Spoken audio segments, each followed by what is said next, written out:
Good evening, folks, and I hope you're all very well tonight. So let's see who's on the stream. Before we begin, we have Anonymous has sent a super chat of £5. Thank you so much for that super chat, Anonymous. We there's no party like a UBI party, and I promise I will talk about UBI tonight. I always say I will avoid it, and then I get pressured into talking about it, so I do that.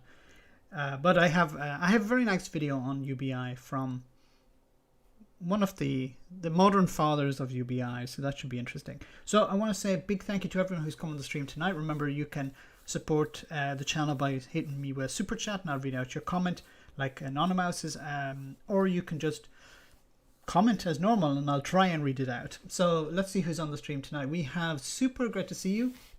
Boomer Rage, great to have you on once again. Anonymous again, thanks for that, and great to see you. We have Raven, great to see you, Raven, 1983. Geraldine Doyle, great to have you on once again, Geraldine, hope you're well. Let me see, we have John O'Sullivan, great to see you. Glasgow Kiss, great to have you on once again, thanks for moderating again. We have Ryan, great to see you.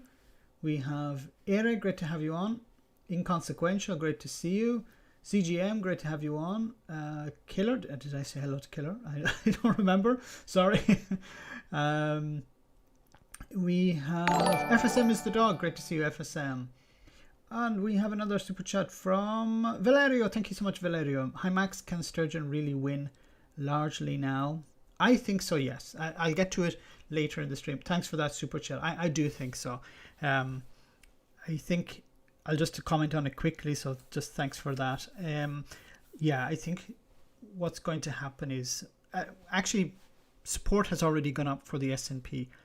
When this inquiry began, something like 10 or 12,000 people joined the SNP, and the Conservatives and Labour Party were sniping at the sides, hoping that Nicola Sturgeon, First Minister, would be brought down in some way. And it, this has backfired on them. So I think this is really going to help her, because they were really hoping that this would bring her down. And I said in one of the videos yesterday, or it dropped today, I think it was this morning. They had hoped that it would cascade. So first of all, she would be forced to resign. The SNP would be forced to look for a new leader. That would distract the party from campaigning, and it would have been the party would have been extremely damaged. Would it have lost seats? I don't know, but it would have been a bit of a struggle, trying to replace the party leader in that way, after the party leader had been forced out. Just a couple of months, a month and a half more or less, before a general election is a disaster. Sorry, a parliamentary election, that's a disaster. So it couldn't have come out any better for her. So, and then she won a confidence vote as well today. Back to the people on the stream. So thanks once again for that super chat. Oh, also we have Ministerian, keep it up. Thank you so much for that. You keep it up too. Thank you so much. Very kind. We have Brian. Thank you so much, Brian. Can someone buy Boris a comb? He was looking like a saggy dog today. Thanks very much for that. I think more than just today. So we have, once again on the stream, let me go to the top. I'll try and read them out very quickly. We have Tiny Demolition Lover. Great to see you. UBI, great to have you on once again. I'll be talking about you later. We have Joe Green, great to see you, Joe. Mary Parry, great to see you. Dano, well, we're up to 226, so I'll have to go very quickly. Apologies for that. David Faulkner, great to see you. Ed, great to see you, Ed. Hope you're well. We have Joe Green. I think I already said hello to Joe. Giorgio, thanks again for that super chat. Marcus, great to see you. Pale Horse, great to have you on. Gene T, great to see you. Hope you're well. We have Noodles, great to see you. Jeff. And we have another Jeff tonight. Not Jeff Taylor, but Jeff Taylor would also be welcome on the stream. I truly believe that. Who else? Tom, great to see you, Tom. And I have to go down to the Artemis. Great to see you, Artemis. Hope you're well. Alexis, great to see you. And I have to go to the very bottom. Conservator as well. And Draconic, great to see you. Hope you're very well tonight. So let's jump into Brexit first. And I'm going to talk, of course, about what's happening in Scotland and Boris Johnson's response today to the pandemic. Of course, I'll try and read out your comments the best I can. So let's start off with this story from Northern Ireland. So it says, EU keen to resume Brexit talks to end Northern Ireland row. So trade bloc indicates desire to ease tensions with UK over alleged breach of protocol. The EU is pressing to reopen Brexit talks with the UK in an effort to end the bitter row over Northern Ireland a week after it formally launched legal action against the government. Ireland's foreign minister has indicated that the EU is willing to show some flexibility despite the UK's recent decision to unilaterally delay implementation of the special arrangements for Northern Ireland, which led to the threat of court action. So what's happening here, and I've said this before, and it's pretty much the same thing as what happened when the EU were considering, okay, not they didn't do it, remember, but they were considering invoking Article 16 of the Northern Ireland Protocol to limit the exportation of vaccines into the UK via Northern Ireland. James S., thank you so much for that super chat. Does Queen have the power to stop independence? No, the Queen does not have the power to stop Scotland becoming independent. This because the Parliament in, and the Scots will correct me if I'm wrong here, the Parliament in Scotland is sovereign, so it's not the Queen's. The Queen doesn't have power over the Parliament in Scotland, or the people of Scotland are sovereign. So it's the people decide, not the sovereign, not the Crown, I should say. But someone in the comments will definitely correct me on that. Galloway has lost all integrity in Scotland, stood with Farage and Johnson, knowing full well that they were lying to the people. Pseudo Scott. Yeah, I never really trusted George Galloway. I thought he was always there was something off about him, and the way he has thrown his lot in with Boris Johnson, the Tories. He even said this would be his first time ever voting for a Tory in order to keep the SNP out. Tactical voting for the Tories, not tactical voting in order to keep the Tories out, not tactical voting to keep the Tories in. The people, Max. Thank you very much, Derek. Yes, the people are sovereign. So the Queen does not have a say in Scottish independence. Now, that's a question whether Scotland would become a republic or Scotland would remain with the Queen as head of state. But that's a question that's not really related to independence, because it would be something that would come along after. And there are people on both sides of the independence movement who want to remain with the Queen as head of state, and others who'd like Scotland to become a republic. In the same way that Canada is an independent country, Australia is an independent country, but they have the Queen as head of state. But they have their own Prime Minister and Parliament, and so Scotland could have something similar, but that's not really an argument for or against independence. Anyway, about what's happening in Northern Ireland, what I was saying is that when the EU were considering, the European Commission were considering invoking Article 16 of the Northern Ireland Protocol, they received a phone call from the Irish government to say, slow down, matey, you need to reconsider this. And they did that. And I think what's happening is the Irish government are more or less in the driving seat when it comes to the Northern Ireland Protocol. I think the EU are basically saying, look, we're happy with you steering this. You know, as long as the single market and the customs union is protected, or principally the single market, as long as the single market is protected, we don't have any qualms about what you do or what Britain does. But as soon as the single market is damaged in some way, then we have to come down strong. And I think in this way, the way the UK has broke the withdrawal agreement or the Northern Ireland Protocol, that's why that's why the EU is taking legal action. But I think a lot of what's happening behind the scenes is the Irish government are dealing directly with the UK government on behalf of the European Union. And the EU has, in a sense, outsourced some of the negotiating responsibility to Ireland. And it makes sense because this is principally an Irish issue.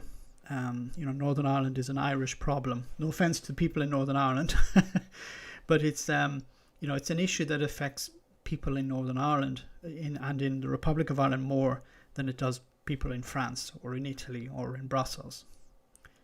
Let's give Ursula von der Leyen a crown and call her Queen of EU. Would be funny how the royals in Great Britain would respond. We have 315 people viewing and only 105 likes. Smash that like button, guys. Lorraine Kelly, Queen of the Scots. How is Lorraine Kelly? I remember Lorraine Kelly. She used to do, was it Good Morning Britain or something back in the 90s when I used to watch TV in the mornings. I remember only when I used to watch TV in the mornings was when I was sick of school. When I was like, I don't feel like going to school today, and I'd tell my parents I'm not feeling well, and they'd say, okay, you can stay at home today, but you'll have to watch morning television. And I remember it was like Good Morning Britain, because most of the TV people in Ireland watch is from the UK, actually. Breakfast television and stuff like that. So I think what's going to happen regarding the protocol is that Ireland will be in the driving seat, and if there's flexibility, there will be flexibility. And this is this is not something shocking. This is not about the EU taking a step back. The protocol is designed for flexibility. The protocol is designed to bring both sides together to fix issues as they arise. It's not something set in stone that is not cannot be touched. That's not what the protocol is about. The protocol is to help facilitate trade and relations between the Republic of Ireland and Great Britain and, of course, Northern Ireland in the middle. Simon Cara, I'm here.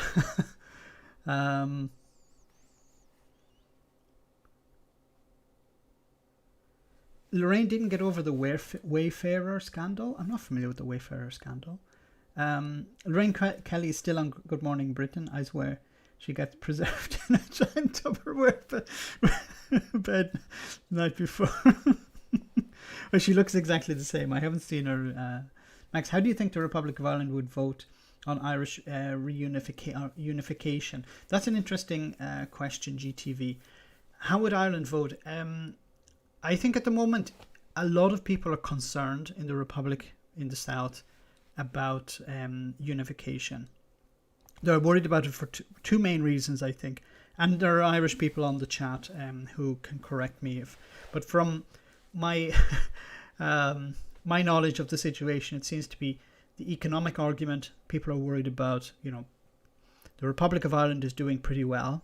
The economy is doing pretty well for for some people, I should say, not for everyone. Of course, there are many serious social issues in Ireland at the moment. Housing is a big issue, homelessness,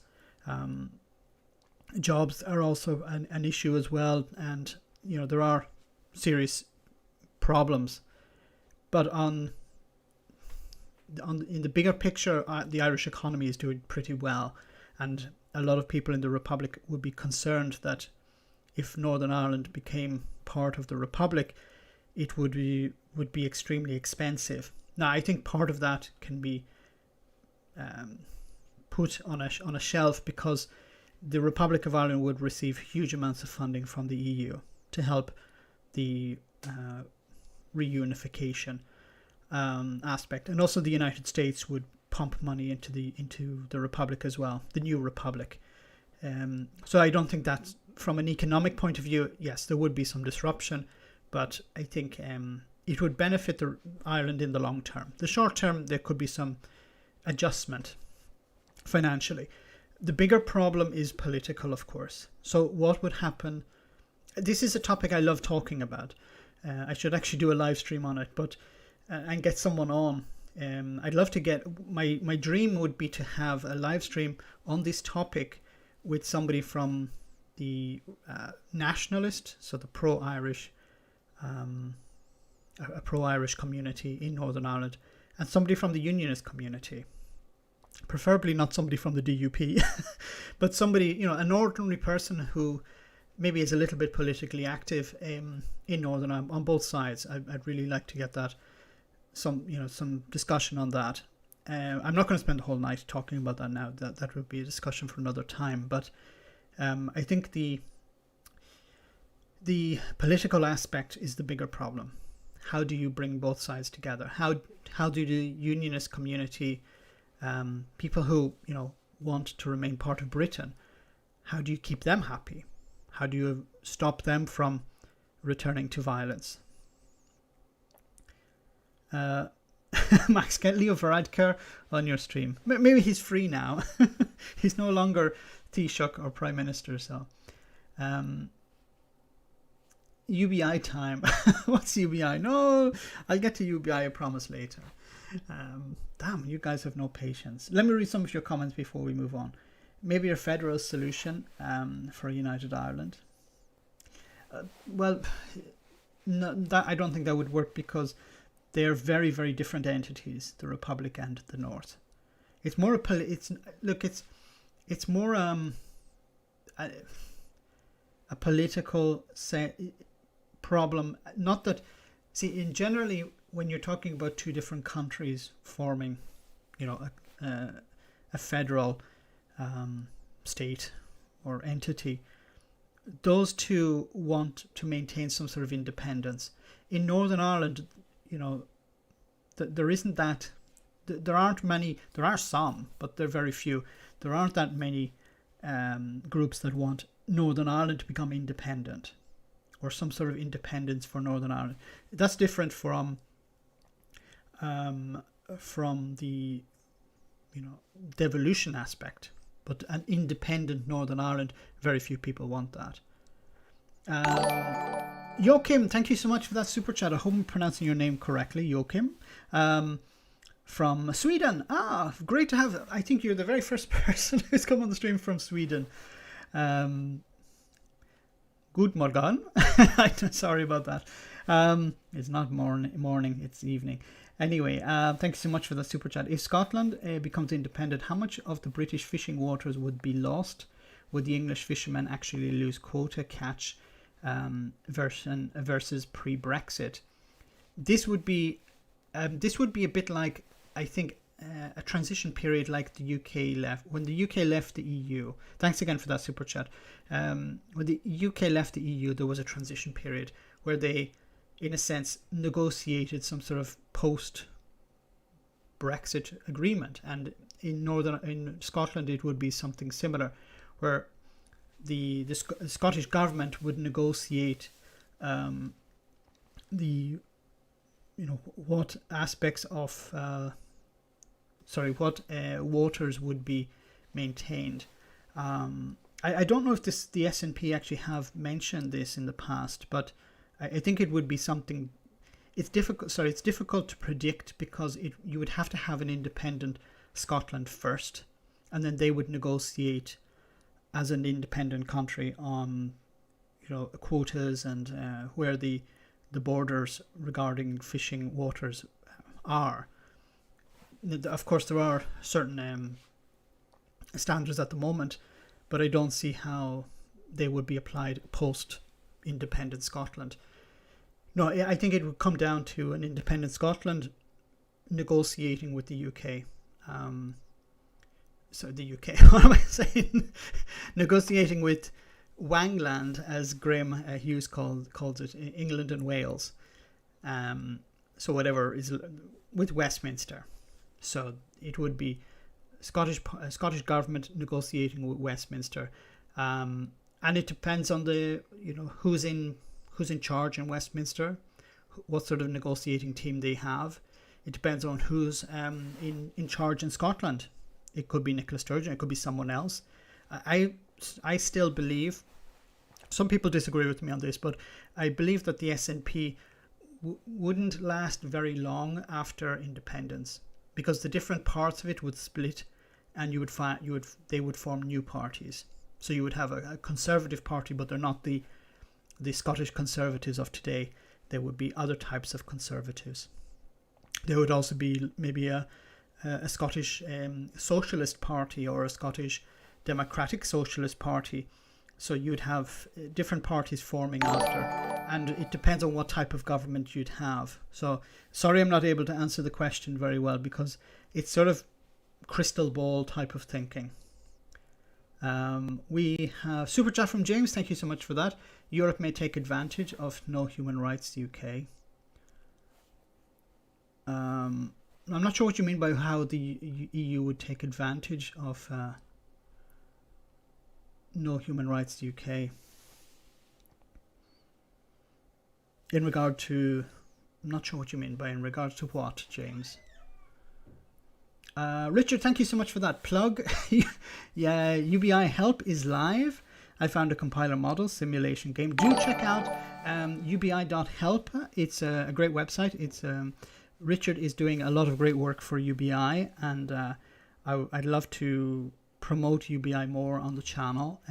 Perhaps do some video. I'd like to do a video on UBI, but my knowledge is sketchy at best. I'd like to formulate some ideas to, some arguments for and against, and definitely do a live stream on it. So thanks for that super chat, Richard, and people do check out Richard's link.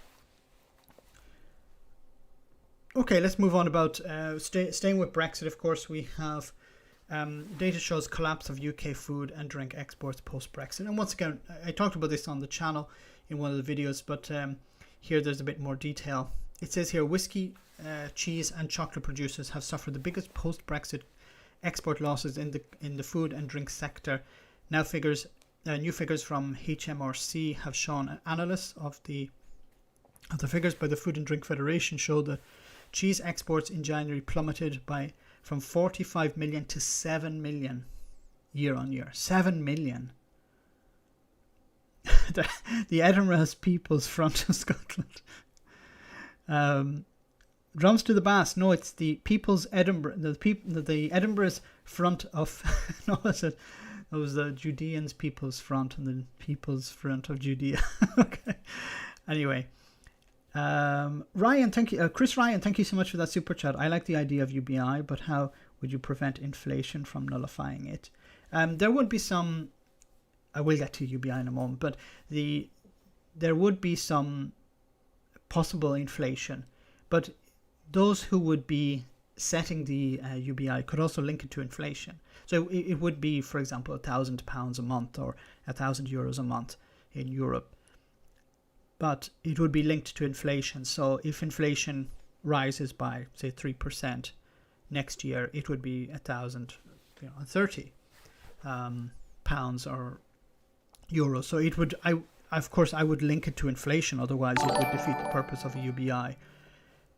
But some of the ideas that, yes, it would, if you give everyone money, it would cause inflation. I think there may be some inflation, but it would eventually, it wouldn't be overtaken by the value of the UBI.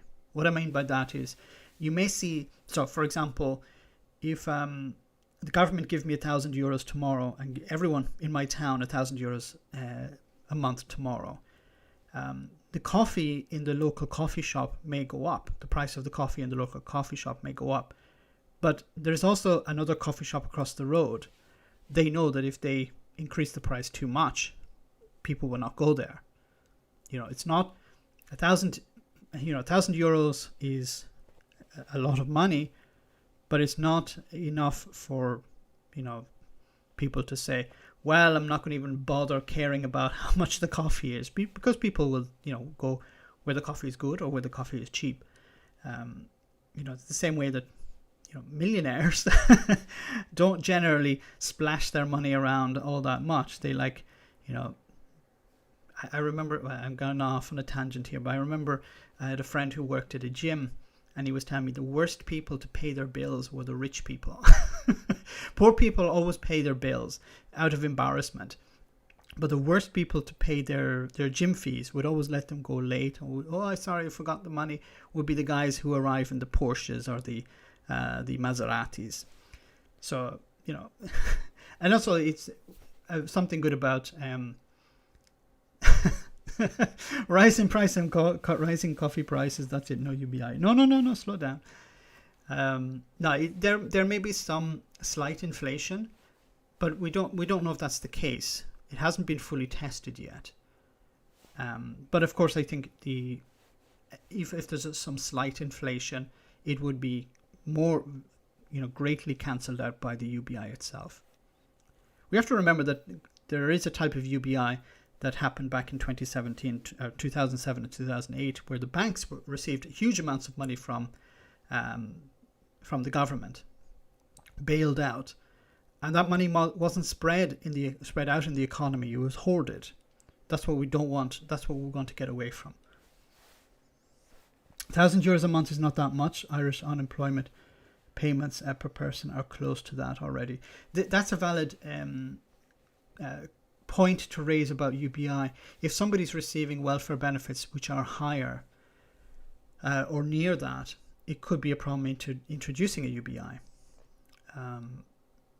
But UBI would replace welfare, would eliminate welfare, but it would also eliminate many of the issues connected with welfare. For example, the cost of means testing people with a welfare system is extremely expensive. You would eliminate that with the UBI, so you'd be able to save money in bureaucratic costs. If you're just saying everyone receives £1,000 or €1,000 a month, you don't have to spend money on a bureaucracy to figure out whether Colin Barrett is working or not working, or sorry to pick you out, Colin, or if he has a mortgage or he doesn't have a mortgage, or there's has he been working in the last 6 months, or has he money in the bank, or there's a lot of there's a bureaucracy behind whether you deserve the welfare or not. With the UBI, there would be none of this bureaucracy. All you need is people's PRSI number or some sort of code, and every month they set up with a bank account linked to it, you receive that money into your bank account.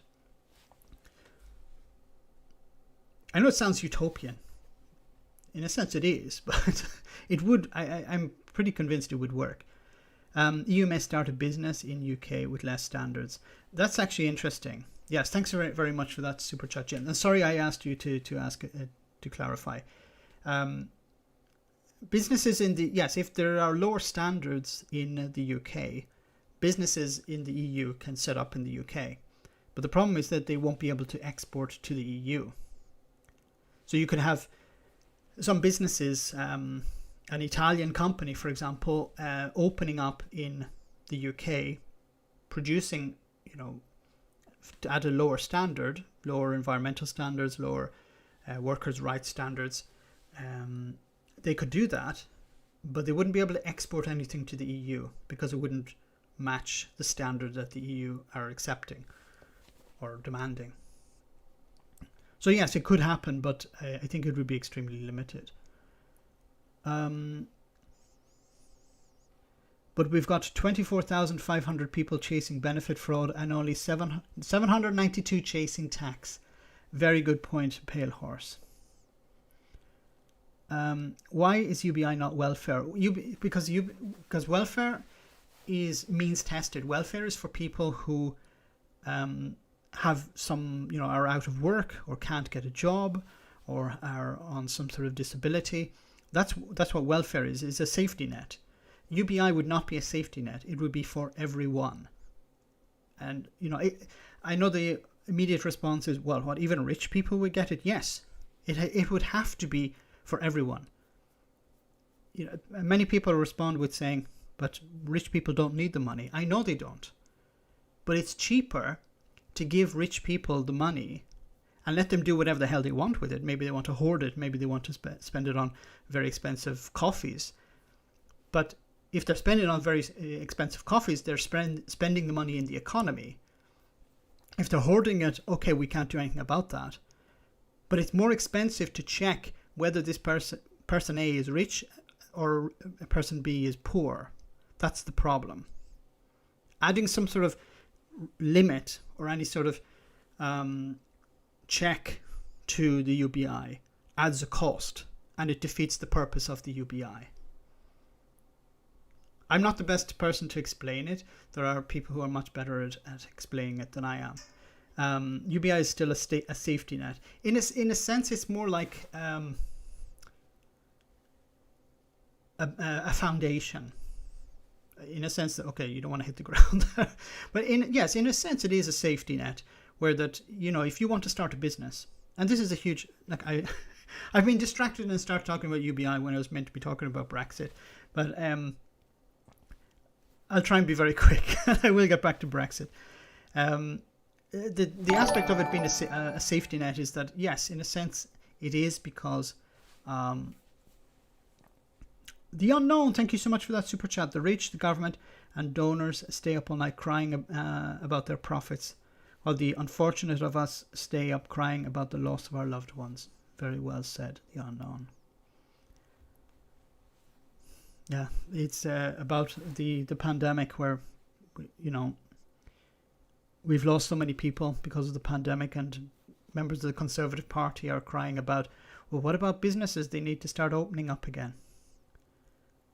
Max is the small flag font. Thank you very much, FSM. Excuse me. Just to finish on the UBI aspect, I will get back to UBI later in the stream. But it is a safety net in the sense that if you want to start a business, it's difficult, it's risky. Something like 90% or between 70 and 90% of businesses fail in the first year. Imagine if and many people decide, look, it's very risky, I'm not going to do that. I'm just going to stay in the job I have at the moment. Don't take any risks because, there's a risk of failure. If you say, I want to start a little, coffee, let's stay on the topic of coffee, a little coffee van service, going from office to office, selling coffee from a little van. You have to invest in that, invest quite a considerable amount of money. Now, if it fails, a pandemic arrives and and the offices are closed or you can't get out of where you are, and it fails, a lot of people go through hell when their businesses fail. They have to declare bankruptcy. They risk losing their homes. They risk losing their savings. But imagine instead if the business failed and you say, well, look, I still have my £1,000 a month. I want to start another business later. Things have changed. Maybe the market has changed. I want to start a different business. I know that at the end of every month I have that £1,000. It's easier for me to take a risk because not everyone has very rich parents who can bail them out, like Boris Johnson. So it's this would provide a stimulus to many people who would like to start a business, who'd like to do something, but the limit of the risks involved turn many people off it. Anyway, let's get back to Brexit. I promise I will return to UBI later. So it goes on to say, analysis of the figures by the Food and Drink Federations show that cheese exports fell from 45 million to 7 million year on year, while whiskey exports nosedived from 105 million pounds to 40 million. Chocolate exports went from 41 million to just 13 million, a decline of 68%. They were they put the collapse in trade down to a combination of Brexit and weaker demand in Europe, where restaurants, hotels, and other hospitality outlets remain closed. In a sense, yes, but Brexit is really the driving force here. Export of some goods such as salmon and beef were almost stopped altogether, with declines of 98% and 92% respectively. But by value, they were the 7th and 4th biggest losers of the top 10 exports to the EU. Overall trade in fish, thanks partly to the complete ban on the export of certain live shellfish, dropped by 79%. Of course, this ban is the ban on unfiltered, unpurified shellfish. The problem with this is that the UK don't have mechanisms to purify shellfish. You would think that, you know, people who work in the industry would have understood that, okay, if the UK leaves the single market and the customs union, how are we going to sell our shellfish? These people knew this, or they should have known this, and they should have been, in that period of time, preparing an alternative, saying, okay, we need to start purifying the shellfish if we want to export. Like this is not something that appeared overnight. Brexiteers are trying to convince the public that it is, but this has been in place since 2007. Anyway, the figures come hot on the heels of data from the Office of National Statistics showing trade between the UK and EU had been hit hard in January, with overall exports down 40.7% in January compared to December. It comes as the House of Lords EU subcommittee expressed deep concern over the disruption of trade caused by Brexit. We're dismayed that our agri-food sector is facing such high trade frictions, said Lord Teverson, the subcommittee chair, in a new report to be published on Tuesday. I showed you this data in one of the videos. It will be interesting to see the data for February, whether things have improved or not. But I'm afraid that February is going to be bad as well. March may be slightly better. And if you have to be careful, because you're going to see any slight improvement, a drop of 68%, of 79%, 98% and 92%. If you start to see an increase of 5% or 10%, from a drop of 98%, Brexiteers will claim victory. They will say, oh, look, exports of our fish are up 10%. Yay! Brexit has been a success. Yes, they don't factor in the 98% drop, of course. Like June Mummery, a unicorn told them fishing would be fine outside the EU. I really don't understand why people aren't more angry. Yeah, I would have thought the fishing communities would be angry with the likes of Boris Johnson and Nigel Farage, who sold them this lie, who told them everything would be okay. James, thank you so much for that super chat. Business in Dublin using life savings outpride. Business in Dublin using life savings. I'm not sure what you mean by that. Max, have you read the book Rule Britannia? It explores Brexit through the lens of imperialism and the empire. It's a good read. I must check it out. Rule Britannia.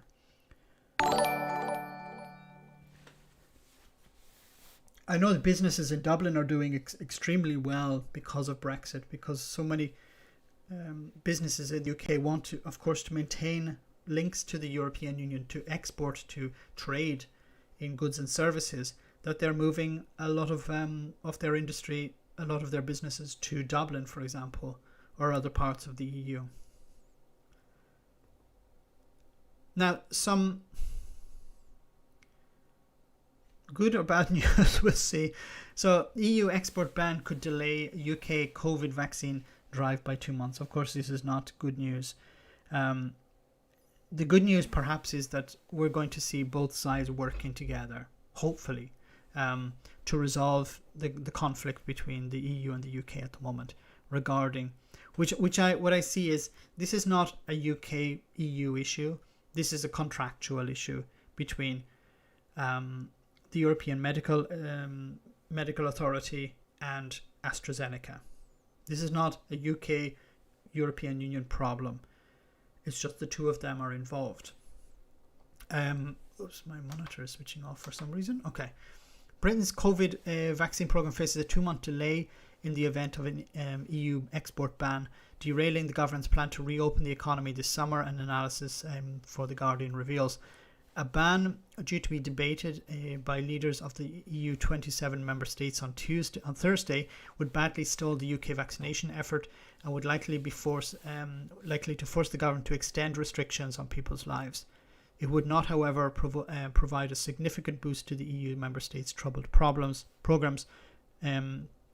according to a report by the data analytics company Airfinity. So, it's not going to help the EU by doing this, imposing a ban, but it's definitely not going to help the UK. It would not, the competitively small number of doses that would be kept within the bloc would speed up the vaccination of every adult in the EU by just over a week, the research suggests. The Prime Minister Boris Johnson is expected to speak to his European counterparts ahead of Thursday's meeting. Government sources told the Press Association Johnson spoke to the European Commission President Ursula von der Leyen, along with Dutch and Belgian Prime Ministers Mark Rutte and Alexander De Croo last week. He may speak to other EU leaders over the coming days, the government source said. Look, it seems to be the case that the EU and the UK, let me see. I thought I had it here. Yes, here we go. So actually, I just received this update on this actual story. I'll leave it here. So potential for UK-EU vaccine collaboration despite AstraZeneca row. So it goes on to say that with the latest spat between Brussels and AstraZeneca and the extension of Boris Johnson's government, lies the potential for a new period of vaccine collaboration between Britain and the EU. However, unlikely that might look at the moment. The issue highlighted by the EU officials in the recent days is that AstraZeneca has a plant in the Netherlands producing vaccines. The plant, run by the subcontractor Halix, has not exported any jabs to the EU as yet, as the facility has yet to be given approval by the European Medicines Agency. Neither has it exported a significant number of completed doses to the UK. No exports have been made to the UK in the last 2 months, and if they were sent there before, then there will be samples or doses for use in clinical trials. AstraZeneca's production for the UK market is largely covered by production in Oxford and Staffordshire, with input also expected to be from the manufacturing partner in India, in the event of yields in Britain being lower than expected. James, thank you so much for that super chat. Pubs and restaurants using life savings to survive. So at the moment in Ireland there is no sorry, I couldn't read your first super chat. Sorry for asking you to send another one. It's a desperate situation. Are they not getting any support from the state? I know that there is support for workers, but there's no support for businesses at all. The same situation here in Italy. Businesses are getting very, very little support, and they still have to pay rent. They still have to pay bills. I don't know how many of them were going to continue. One restaurant near me, in my little town, opened a week before the pandemic. It was able to do a very limited home delivery service and takeaway service, but it didn't survive because it didn't have a name built up. It wasn't recognized. People were not familiar with it. It was about a week after the pandemic hit. It closed. It was pretty sad because, you know, it was a family-run business, and they had just opened. I'm not tied to UBI. Maybe Dublin should be a little less expensive. I think that's what you're going to see following this pandemic is, you know, businesses will get more people to work from home. People who live in the center of cities will say, look, I can't afford to stay in the center of London or the center of Dublin or the center of Paris or wherever. It's just too expensive. So I'm going to move out. And more people are going to move out. You have, you know, you can, for the same money in the center of the city, you can buy a huge house in the country and you can connect remotely. I've been talking about this before the pandemic. I was saying, you know, how, and I was talking about automation and how more and more people would be working from home in the future. The pandemic sped that up dramatically. Pale Horse, thank you so much. Thanks very much for that comment about Halifax stopped all exports when the controls came in, since they haven't even requested an export license. Seems normal. That's interesting. James, maybe that's a good thing out of all of this. Yes, I think there's going to be an adjustment in the economy. There's an adjustment in society as well. It's taking place at the moment, but it's we're going to see the impact of it later on. Bugden, great to see you on the stream. I'm just having a glance over from time to time onto the chat. So, but of course, the situation in India is complicating the vaccine rollout also in Europe and in the UK. But a lower than expected yield in the UK plants in recent weeks and a stalling of the production of the Serum Institute in India Limited has left the British government wanting. It expects doses made in the Netherlands to come its way, a scenario that Brussels is understandably not at all happy with, given the shortfall it has suffered on expected AstraZeneca deliveries and the company's refusal to divert doses in the UK to the EU. So it seems that the UK is now suffering the same fate as the EU was when it comes to the production of vaccines. They were expecting some to be delivered and they're not being delivered. They placed an order and it's not being completed. But I welcome both the UK and the EU working together to fix these problems, to collaborate and push the companies to develop new vaccines. Because what this is going to be, many people seem to think, okay, once we get over COVID, we can get back to normal and then we can trug along for another few decades until the next pandemic. No, it's not going to be like that. I'm sorry. We have to be prepared for the next one as well. And the next one could be in 6 months. It could be in 6 years. But issues like climate change and the fact that many populations are getting closer contact with the animal world, there's a higher risk of these types of pandemics taking root again. We can't just imagine that once we get a vaccine, then everything goes back to normal. No. We're going to have to be prepared for future pandemics like this one. Can you see the Tories being prepared for anything? No, I am afraid not. FSM. Okay, guys, we're halfway through the stream, so before we end this, I just wanted to show you this video from Bogdan. Thank you so much for that super chat. The government to get a grip, or is there will be civil war? Yes, what's happening at the moment in the streets in Bristol in particular. Yes, it's very serious situation, and I'm concerned that things are going to get much worse. So I wanted to show you this very strange video with the Democratic Unionist Party, and he's talking here. This is Ian Paisley, or Ian Og, as some people like to call him.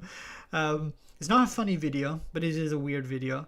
It's not the comedy moment, don't worry, I'll come to the comedy moment in a moment, but this is about the protocol. And this is Ian Paisley talking about cigarettes and tobacco and the protocol. And it's been very, very well introduced by him.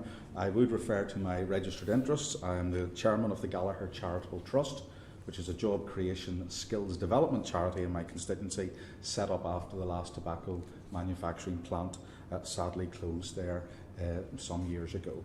But I will refer to that as my registered interest. I believe that the points that were raised by the mover of today's motion, that tobacco harm reduction is a very strong story for the United Kingdom to tell. I think that's a very solid line upon which the Minister should listen today, and upon which the Minister should respond. And I'm sure other members will talk about the opportunities that vaping has for small companies, whether they be retail outlets or whether they be manufacturing companies. So he's talking here about vaping, okay. Companies in the United Kingdom, and that they do help reduce harm associated with tobacco. And it's a strong piece, and it's something which does need to be looked at. And it is challenging because people just want tobacco usage to end. And of course, anyone who's been a smoker knows that that's just not that simple, and that there have to be harm reduction programmes in place. I'd also refer briefly to the issue of security and criminality. I would encourage the Government and the HMRC to continue to work closely with the companies at the heart of producing these products, whether they be the tobacco manufacturers or whether they be spin-off companies who develop these products. I think it's very, very important that we work with credible, accountable companies that are there and can be held to account. Last year, the House magazine and Dodds very kindly helped sponsor a programme to put out a report called... Don't worry, he's going to get to the point. Gathering Storm. That Gathering Storm report, published by JTI, looked at the issues to do with criminality around this entire sector, and how the criminals are alive to every opportunity to bite into this, to seize these opportunities and help pollute this area. I think it's absolutely important that the Government is alert to the opportunities that criminals see and face them down bit by bit. And the only way they can really do that is, in my view, in conjunction with the large companies that know exactly what they're talking about, who work in this sector, who understand this sector, who have an interest in protecting legitimate trade, not an interest in promoting illegitimate activity. And I hope that the Government will put resources in place to assist with that. And finally, it wouldn't be complete, I suppose, if I didn't mention the Northern Ireland Protocol. And Mr. Chairman, you will say to us, well, how can you bring that into this debate? Well, very, very simply, it is this: it's about consumer choice. And already... The Northern Ireland Protocol is about consumer choice. It's about limiting consumer choice. He's so desperate to find something to bring down the protocol. It's stopping people in Northern Ireland having access to the types of cigarettes they want. Companies have indicated that they cannot bring the same products into Northern Ireland that they can bring here to the rest and make here in the rest of the United Kingdom. That consumer choice is not available for the consumer in Northern Ireland, whether it be actual tobacco products or whether it be some of these spin-off vaping products. They are not going to be available in Northern Ireland because of EU regulations pertaining to and chaining down one part of this United Kingdom. It is a disgrace, and I think that the message I would have for the Government to take back after every meeting I have with them: please fix the protocol, fix it and fix it fast. But I am not going to tell you how to fix it. Just fix it. I'm sorry that I had to put you through that. It's just Ian Paisley is so desperate to criticise the protocol that he'll use any chance. So, an issue about vaping. We need to, inject the protocol into a vaping discussion. I imagine if there was a debate about, I don't know, video games or I don't know about coffee, he would inject the protocol into that as well. So I'm sorry for inflicting that upon you. Let's go to our comedy moment. I hope you enjoy this because we're halfway through the stream. So normally those who are new to the stream, I normally have a little comedy moment halfway through just to enjoy the break. Hopefully change just in time for the system next pandemic. Yes, this is what I've, and it comes back to, maybe I'm a bit like Ian Paisley injecting the Northern Ireland Protocol into everything, but I feel like I have to inject UBI into everything. Because if we had a UBI, the government could just tell people, I'm sorry, there's a pandemic, stay at home. Okay, your company's not going to be able to pay you, but you have your UBI. That's what we need. Wait, huh? I'm not small. The condom is too big. I'm not sure what that's about, Buckton. Hey guys, I reckon I played a big part in us winning that fight. Okay, dodgy start, but I hung in there and then I was like, whoo, whoo, come on. Whoo, you joking me? You were on your arse before we even started. There's not a mark on you. Look at that. I won that fight. Me alone. They were like, we just can't beat this guy. He keeps calm, he carries on, and then he's like, bah, bah, bah, bah, bah, bah, me alone. We did more than our fair share. Were ye even there? Guys, look at me. I mean, you were gutsy, but you would have been toast if it wasn't for me hopping on towards the end with all my cool new fighting moves and power. Pew, pew, pew, pew, pew, off the top rope. Sorry, lads. You wouldn't have a plaster or anything, would you? Shh. Anyway, that's decided so, yeah? The official line in school tomorrow is, you got a few smacks in at the end, you made a complete wally out of yourself, and I saved the day with little or no help from anyone. Cool?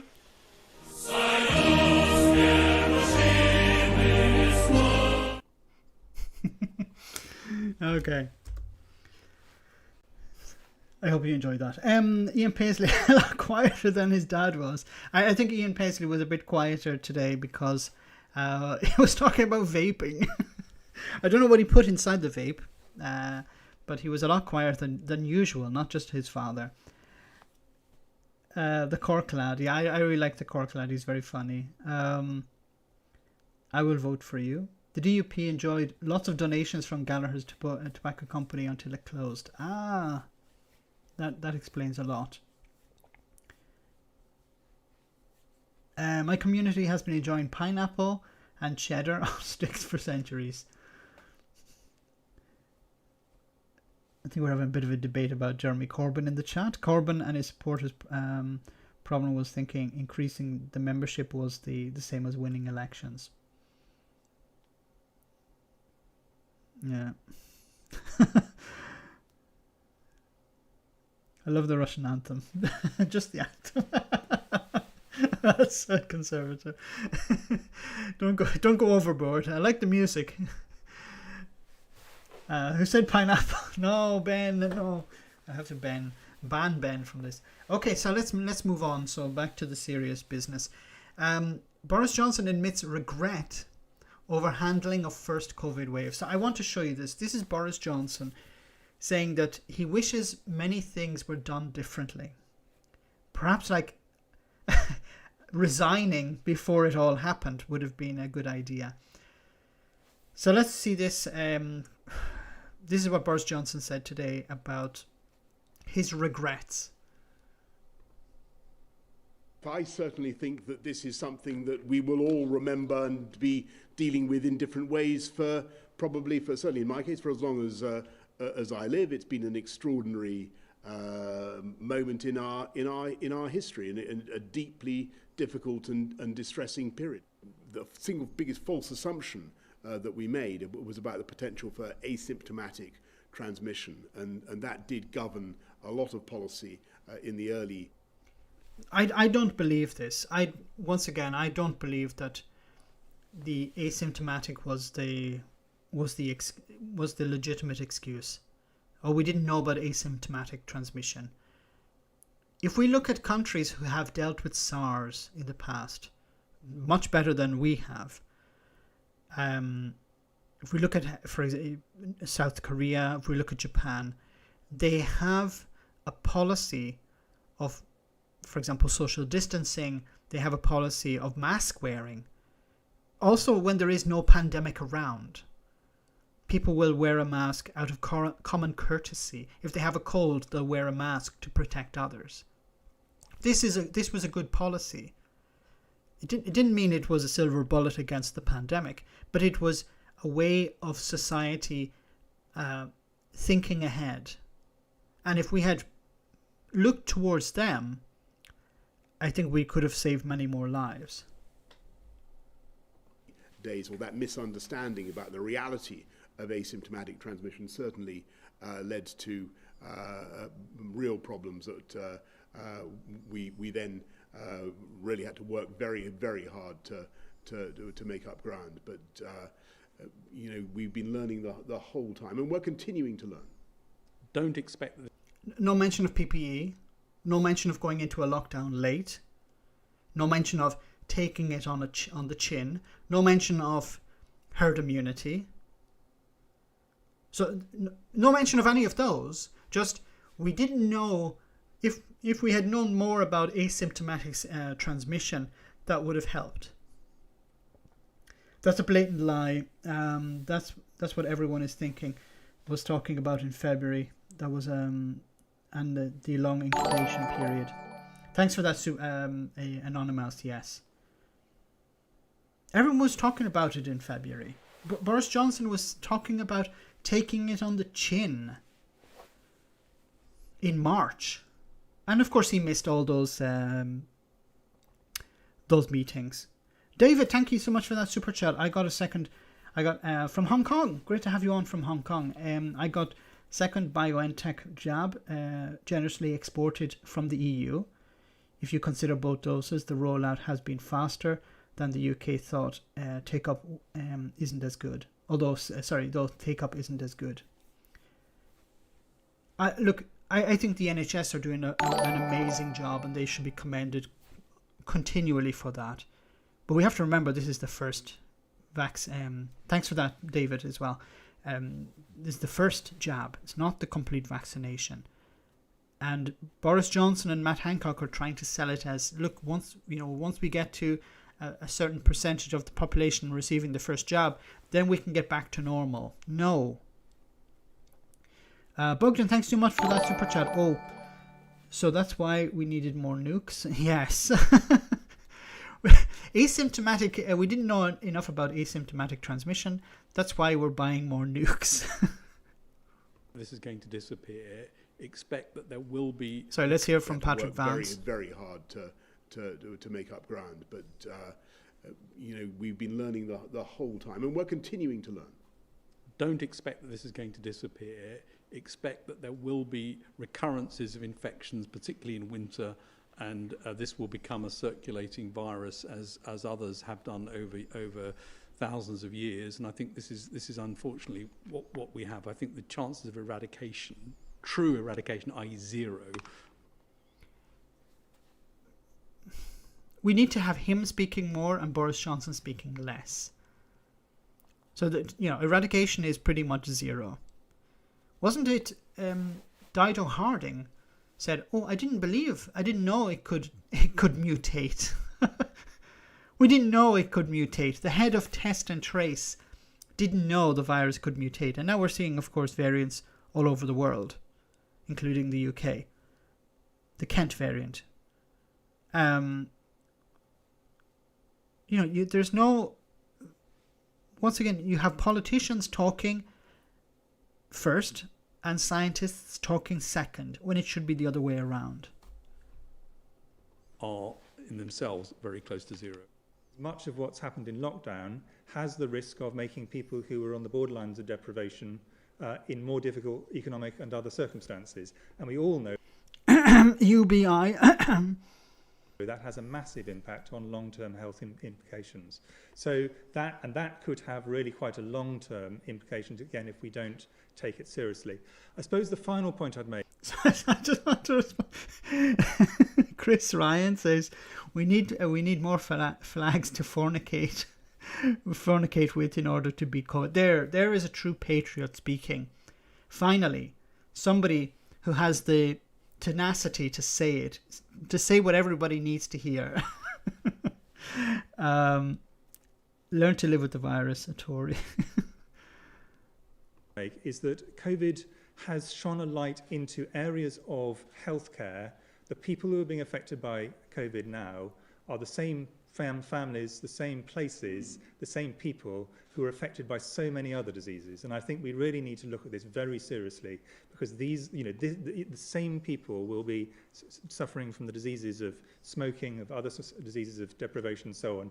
We've really got, I think, to take this very seriously as a country and as a world. we have to take this seriously. I was looking at an article today about how obesity levels have increased since lockdowns because people don't get out. People spend more time sitting on the sofa, sitting in front of their computers. If you're sitting, and I'm a good example of this. I have gained, I don't want to say how much weight since the pandemic. One of the reasons, because it's especially during winter, it's cold and I don't want to go outside. But you end up eating more, sitting in front of a computer or sitting in front of a TV, eating more.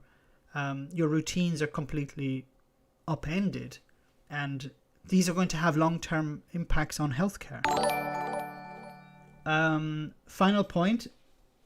What was the first point? Well, thank you very much, Bogdan. Sorry, James S. Thanks for that super chat as well.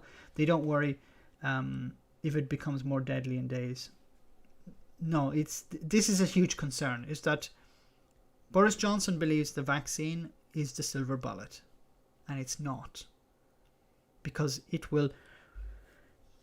If we don't have everyone vaccinated in the on the entire planet, or as close as possible to herd immunity, there's a risk of new variants, and that we don't know how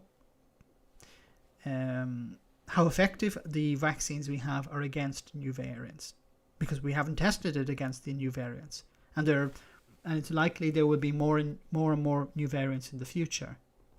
We can't really get away from it as a community. We're all fighting the same pandemic across the whole of the European continent, and indeed around much of the world. And vaccines are an international operation. They're produced by collaboration between great international scientists. It's a fantastic thing to see how they... Isn't it interesting that Boris had never mentioned the EU money that was spent in development of the vaccines in Oxford University? Been developed, and we'll continue to work with European partners to deliver the vaccine rollout. All I can say is that we in this country don't believe in blockades of any kind of vaccines or vaccine material. So Boris does believe in vaccine blockades, because if Boris Johnson says he doesn't believe in blockades, then we can expect a blockade sometime soon. Scott's Dog, great to see you on the stream. A clever way to stop poors seeking medical help. Boris is going to share. Okay, let's move on. I'll leave that for a bit. I wanted to move on to, of course, to Scotland. So what's happening north of the border? After So as we know, Nicola Sturgeon, First Minister of Scotland and leader of the SNP, has been in a bit of a pickle recently, where she was called in front of an inquiry. She had to respond to an inquiry. Now, I think I have... Let me lay my cards on the table. I'm a fan of Nicola Sturgeon. I think she's a great leader. But I was really shocked a couple of weeks ago when she responded to questions for 8 hours. 8 hours of interrogation from a parliamentary committee, or an inquiry, I should say. Can you imagine Boris Johnson being interrogated for 8 hours in a committee? Nothing much on the border, I can say that much. North of the border is Iceland. Yeah, good point. God bless her. So the way she stood up to, and then she came out and she gave an interview to the press after being interrogated for 8 hours. Like after a stream of 2 hours, I'm like, okay, I need a beer. You know, she was like, okay, the next thing I'm going to do is meet the press. So I have a huge amount of respect for her, and I think this is going to benefit her in the long term. Exoneration from the independent investigator yesterday. Do you know what? I'm going to leave politics to others today. Nicola Sturgeon headed to Holyrood to face down her critics this morning as a committee of MSPs concluded she had misled Parliament, but only by a majority vote divided along party lines. How can Parliament have confidence in the words of a First Minister whose words have been found to be false? The honourable thing would be to resign. Nicola Sturgeon had previously said she'd accept the outcome of the committee. Not anymore. If you think you can bully me out of office, you are mistaken and you misjudge me. If you want to remove me as First Minister, do it in an election. Oh, fighting words. Bogdan, thank you so much for that super chat. Just so you know, Max, I'll give you my Nutella when you pry from my cold dead hands. You don't see me mess it with your mankini. It's a strange super chat, but it's welcome. And I won't touch your Nutella. But you have to remember, I'm from the land of Nutella. The cross-party committee heard months of evidence on the Scottish Government's failed investigation into sexual misconduct allegations against the former First Minister Alex Salmond. Above all, I'd like to thank my friends and family. The best thing Alex Salmond could do for Scotland and Scottish independence is to go and live on an island. He's done enough damage, okay? And keep his hands to himself. A disgusting individual. In respect to women, and he should go away. He's done damage to the SNP. He's potentially done damage to Nicola Sturgeon, and of course something that he would probably pride himself in is independence. Being a proponent of independence, and he's once again being potentially damaging Scotland's hopes of becoming independent because he couldn't keep his hands to himself, and because he wanted to who did he I don't know, but he didn't come out and say, I'm sorry that I abused these two, I think it was two ladies, I'm sorry I'm sorry I abused them, I'm sorry for my actions, I'm sorry for what I did. No, he didn't come out and say any of that. He didn't want to be punished retroactively by the Scottish Parliament, it seems, something like that. But he should just go away. The best thing he could do is go away, live on an island, and be like, was it Jeffrey Archer? Never heard from one ever again, unless he's like Dancing with the Stars or something. Who was acquitted of 13 criminal charges a year ago today. There was much the committee agreed on, but on the key issues of whether the First Minister misled Parliament, its SNP members objected. I will tell the truth, the whole truth, and nothing but the truth. By majority vote, the committee concluded Nicola Sturgeon misled Parliament in her account of whether she offered to help out Mr Salmond. She insists she didn't.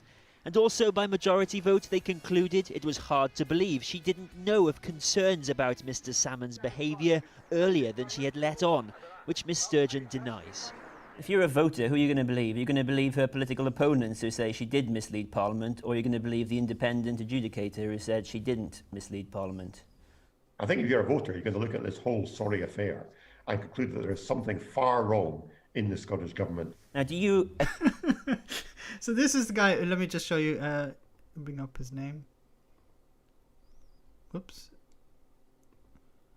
So this is Murdo Fraser, who is a member of the Conservative Party in Scotland. And, you know, the irony of him saying, you know, if somebody misled Parliament, they should resign. Unless it's Boris Johnson. Because my friend in England, in Westminster, can lie his arse off on a daily basis, can mislead Parliament, can lie to the Queen. But that's okay. He doesn't have to resign. Why, Murdo? There's something far wrong in the Scottish Government. Now, do you accept that finding, which is at odds with your own finding, that Nicola Sturgeon did not mislead Parliament? The committee's come to its own view on this matter, and our view was she did mislead the committee and did mislead Parliament. This process should have been about... So then what was the point in having the committee? Why was the point in... I assume they supported the inquiry at the beginning. They didn't say, what's the point in having this inquiry? Because we're not going to agree with the inquiry's result. Let's imagine for a moment the inquiry had come out and said she had misled Parliament. Do you think he would be saying, you know, well, we don't care what the inquiry had to say? No, of course not. The women who were failed by the Scottish Government. But there's a feeling... Like I said, when this was ongoing, I said she needs to reconsider her position if she has misled Parliament, if she has breached the ministerial code. She'd have to reconsider her position.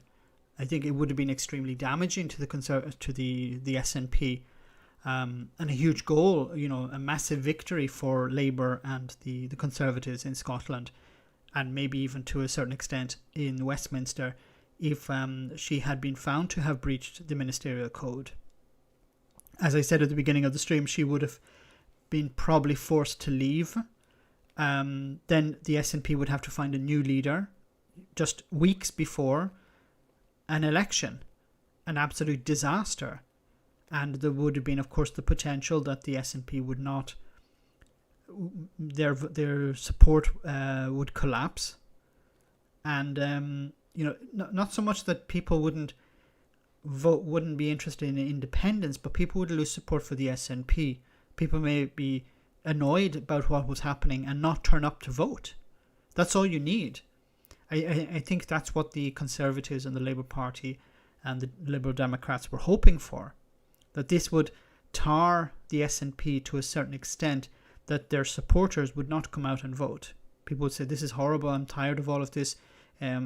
She should have resigned. If she hadn't, a situation, if she had been found guilty of breaching the code and didn't resign, this would have gone on for weeks and weeks, and then she may have been forced out, and it would have been a disaster for the SNP, and a disaster also, I think, in the short term for independence. Here that the conspiracies, the leaks, the finger pointing have all left a really bad taste around Scottish politics. And it's not yet clear, even as we go into an election campaign, who, if anyone, will pay the price. Will there be repercussions for the people in this report who have failed those women, people within the Scottish Government? I'm not responsible for implementing the report, but my expectation would be, first of all, this report would be taken, and is taken, incredibly seriously, and secondly, it would be acted on. Now, therefore, I would expect... Okay. The debate is going that way. So it would be acted on. Okay. Let me read some of the comments in the video, in the chat. I think at the end, this isn't going to really damage Nicola Sturgeon. It's not going to damage the SNP. It's actually going to work in their benefit. She's come out smelling of roses. The Labour Party and the Conservatives are trying to continue to tear her down, but it's not going to work. Mark Sanders, thank you so much for that super chat. Tomorrow, as should say, he's been exonerated by the Court of Law, and NS has been exonerated Nicola Sturgeon has been exonerated by Parliament. Let's put it behind us and achieve independence. I agree 100%. What should happen tomorrow in the House of Commons in Westminster is that Keir Starmer should raise this issue. He should say, Nicola Sturgeon, I don't agree with Nicola Sturgeon. I don't agree with the SNP, but she responded to an inquiry. She answered questions in a committee, and she was found to have not breached the ministerial code. Will Boris Johnson do the same thing? Will Matt Hancock do the same thing? Why aren't they doing it now? Why is the Conservative Party, who have been calling for it in Scotland, not calling for it in Westminster? That's what he should be saying. He should be using this as a cudgel against Boris Johnson. So we'll see tomorrow if he's going to do that. I'm afraid that he probably won't, because it's not going to help Labour in Scotland. It could help Labour in a sense in Westminster. Not a great deal, but this is an important issue.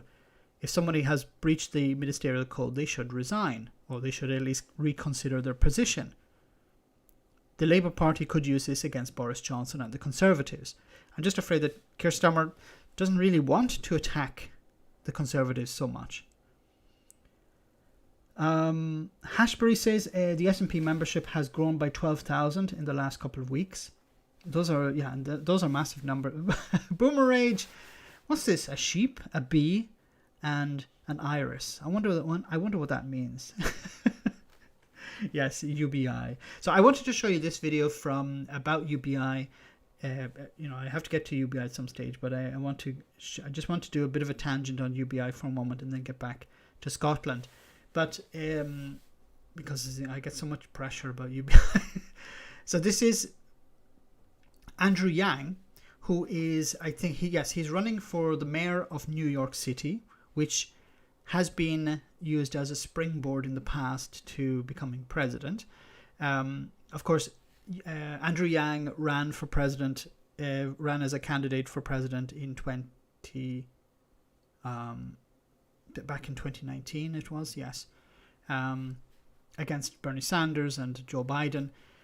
He didn't get a lot of traction. He got a few interviews. He got a bit of name recognition. He was very popular in many of the debates for the Democratic primary. But unfortunately, I think he's too ahead of the curve. And I think now with the pandemic, this could be something that he could push. I'm a fan of UBI. I'm a fan of Andrew Yang. But I think I think more people need to hear what he has to say.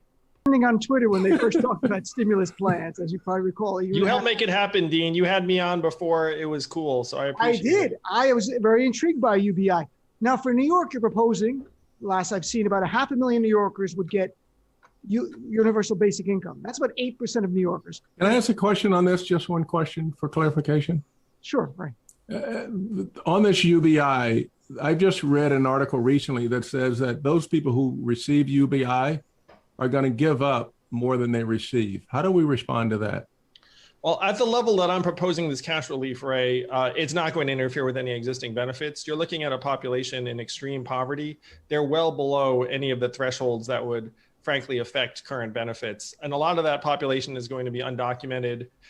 It's actually going to be very difficult even to be able to get them connected to be able to give them money. Like, giving money is harder than it looks. Like, I've done it a few times. So we're going to have to build up their adoption of IDNYC and then get them bank accounts even to be able to put any money into their hands. It's not going to affect current benefits. Something I like about Andrew Yang is that he actually explains the positives and the negatives. While politicians will normally... When did Nigel Farage ever describe the negatives of Brexit? When did Michael Gove ever talk about, the negatives of leaving the single market and the customs union? When did Ian Duncan Smith ever talk about the negatives of universal credit? Something good about Andrew Yang is he tells the truth. He's not just trying to sell an idea. I just put in my my 2 cents as well. Look, UBI nationally and stimulus money is certainly critical. But, as controller and as the money guy, I've crunched the numbers on my friend Andrew's plan. And basically, when you think about the people below the poverty level, that $1 billion, which he says he's going to raise privately, I don't know how, but that comes out to about $5 a day. 75 and 78 cents. $5.78. Okay, that's a Citibank number. I say $5, but here's what happens. I'll go with the controller. You're right. I have no idea how you pay for it. I don't know how undocumented it gets. Okay, but even if it's just $5 a day, $5 a day to someone who's in absolute poverty means a lot. Why do these people are senators, these people are, businessmen. They earn, they're not on $5 a day for sure.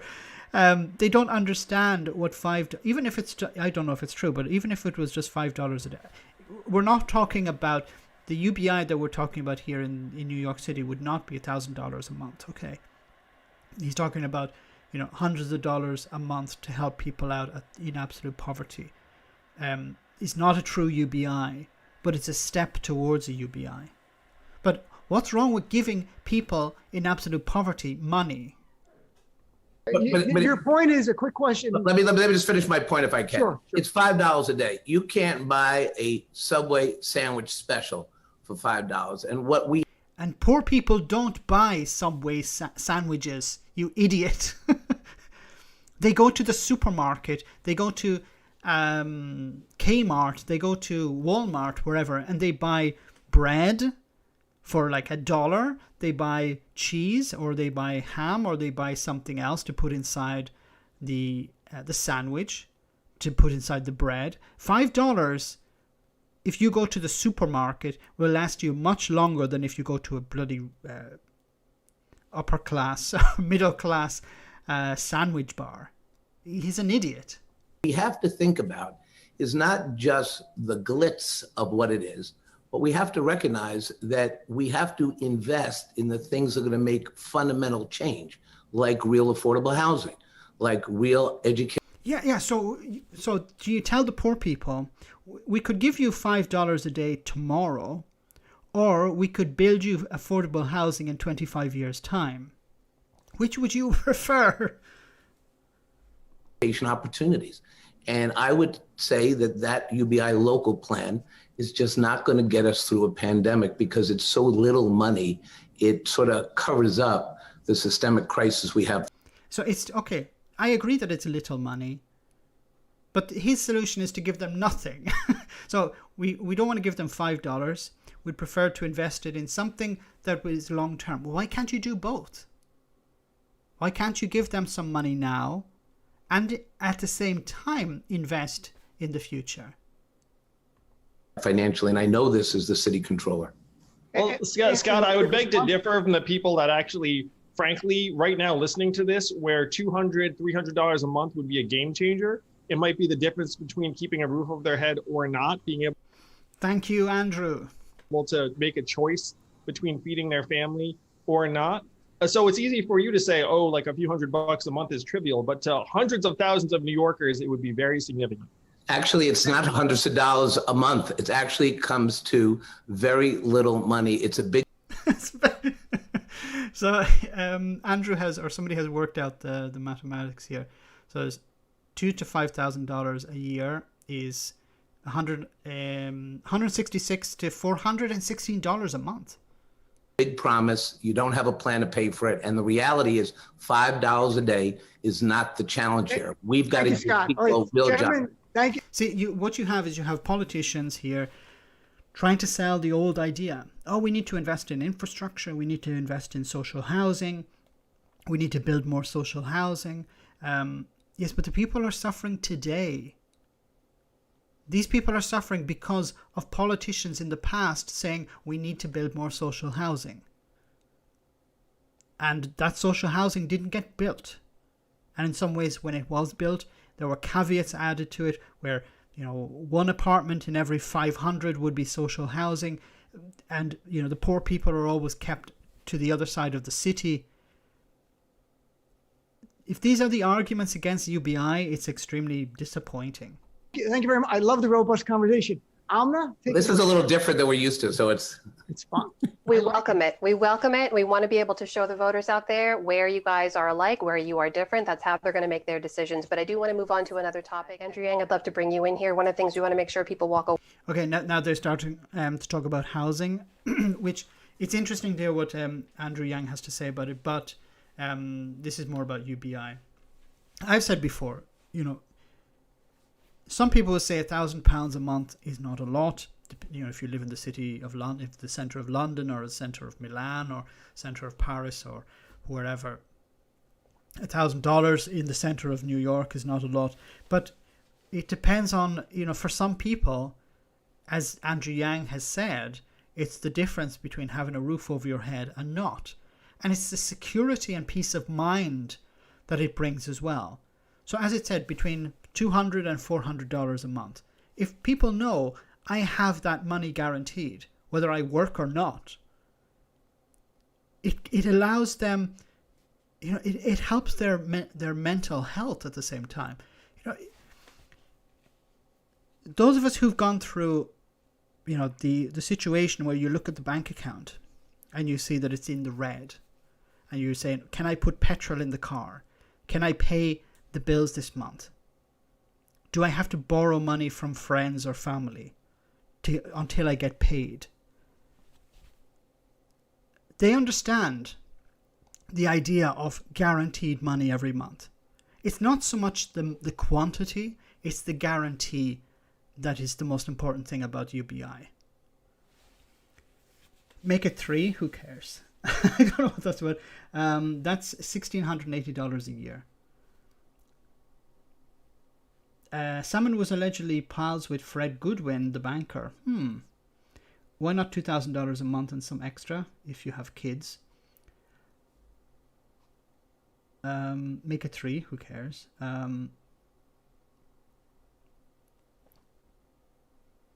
There would have to be, we'd have to agree a number, something. The number I pull out of the air, $1,000 or £1,000 or €1,000 is just a number.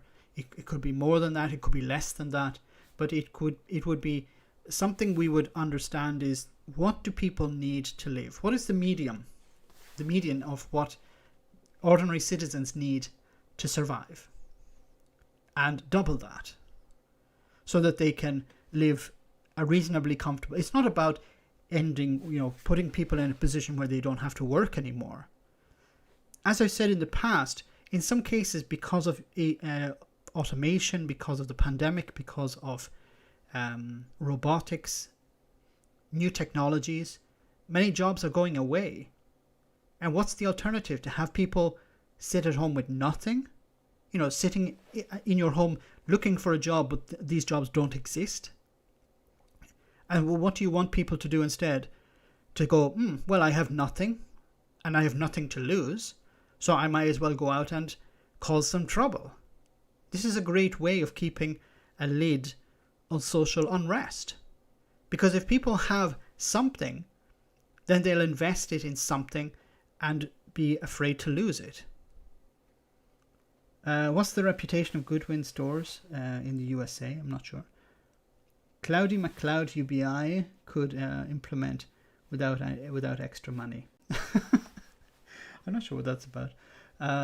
Or is there somebody on the stream called Cloudy MacLeod?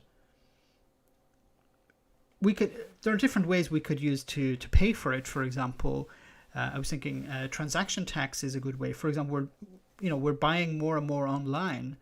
What's the problem of adding a 1% transaction tax? So if I buy something for €100, I pay an extra euro in tax, and that goes to support a UBI.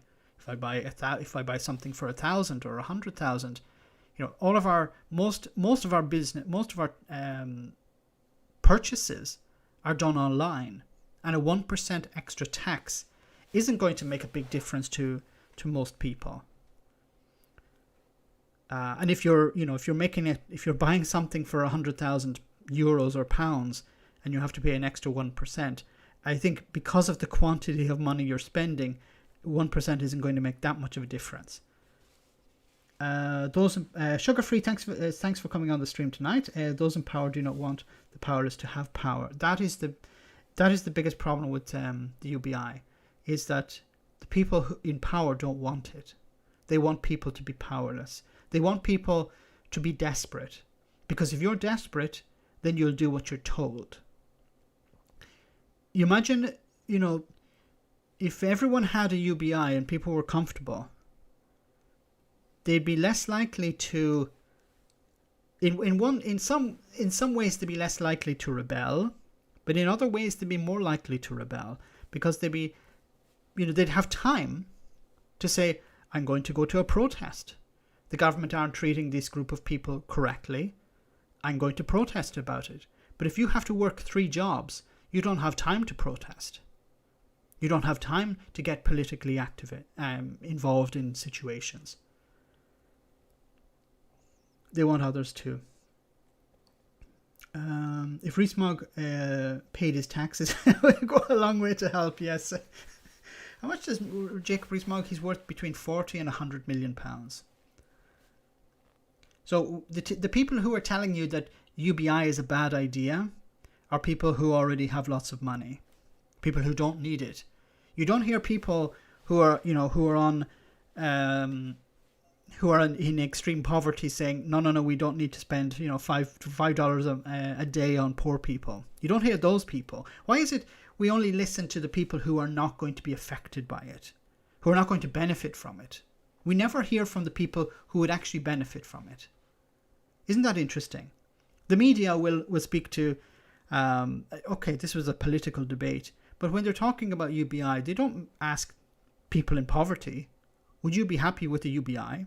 They speak to professors in universities, or they speak to economists, or they speak to, and I'm not criticizing the idea of asking the experts, but if you're asking about who is going to benefit from something, wouldn't it be good to ask the people who would eventually be benefiting from it? You're being shafted when the mafia say the UK is the most corrupt country in the world. I remember in the past where, and this is not towards British people, but I remember some British people I was speaking to many years ago who were saying, I wouldn't like to visit Italy, there's so much corruption there. And at the time I said, yeah, you're right, but times have changed. Italy has a huge amount of corruption, yes. But I think Boris Johnson is trying to say, no, we're going to be world beating. Anyway, let's move. I hope the UBI fans are satisfied. I want to show you back. I just want to show you a clip from earlier today. This is from regards to Scotland. Set the committee's. Wait a minute. So this was a clip from Sky News, and now I'm actually generally a fan of Sky News. I think they do good reporting.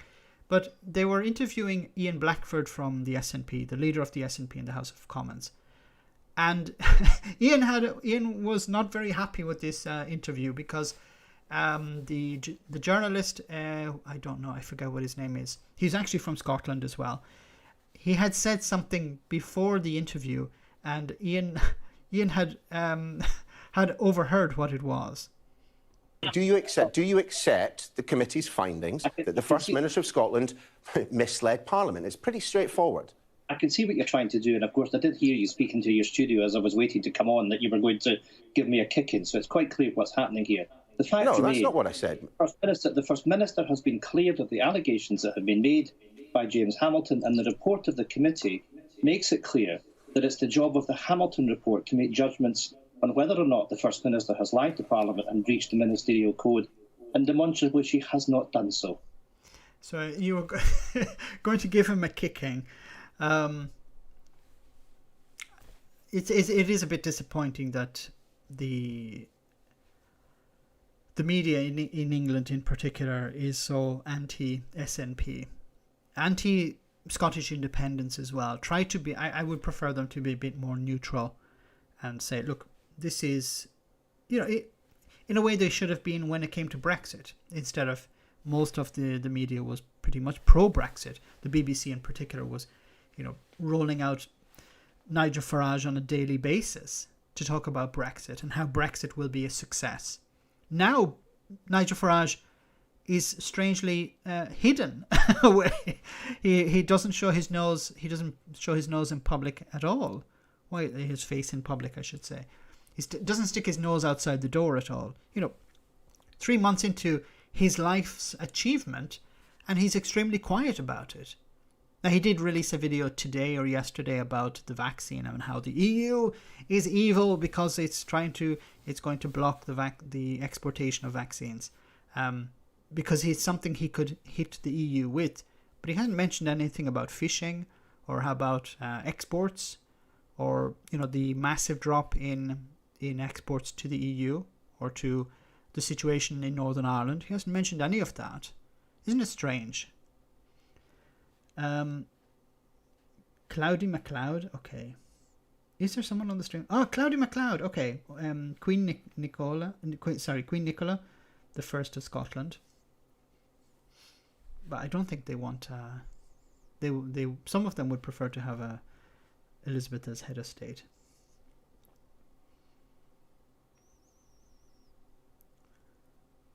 So when I saw Cloudy MacLeod, I thought it was a joke. Sorry. Okay, moving on.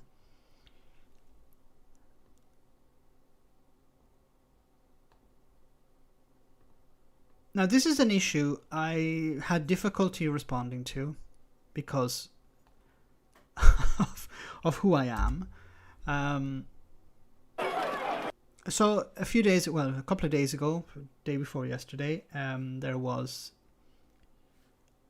were protests that took place in Bristol against the new restrictions on the right to protest, and they got out of hand. And unfortunately, I think there are certain elements that participate in these protests, the peaceful aspect of the protest, and I don't know if these people are legitimately protesting, or some of them are agent provocateurs, or if some of them have been infiltrated by the police or what. But a lot of this seems to be helping the government, which is concerning.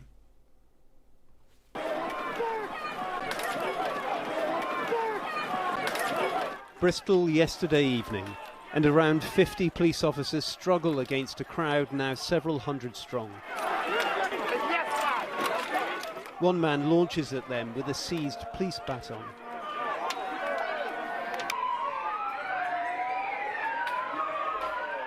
Others are on the roof of a police van.